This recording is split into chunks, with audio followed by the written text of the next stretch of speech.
Daily దేవునికి నువ్వు ప్రతిరోజు ప్రార్థించాలనే ఒక కమిట్మెంట్ తీసుకోవాలి, ఒక ఒప్పందం తీసుకోవాలి. ఆ తర్వాత దేవునితో సహవాసం కలిగి ఉండాలి.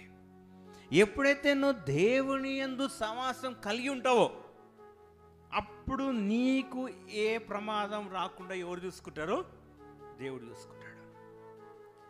సో ఎవరైనా సరే ఒక జాబ్లో నువ్వు పని చేసినా, ఎక్కడున్నా సరే నీ హెల్త్ అంతా ఎవరు చూసుకుంటారు? నీ లైఫ్ అంతా వాళ్ళే చూసుకుంటారు. నీ శాలరీ ఇస్తారు, నీకేమైనా కూడా కంపెనీ, ఆ కంపెనీలో పనిచేస్తున్న నీకేమైనా కూడా ఎవరు భరిస్తారు?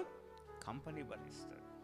So in the same way when you walking with God, నువ్వు దేవునితో సమాసం కలిగి ఉన్నప్పుడు, దేవునితో నడుస్తున్నప్పుడు, దేవునిలో నువ్వు జీవిస్తున్నప్పుడు నీకు సమస్తం ఎవరు చూసుకుంటారంటే దేవుడే.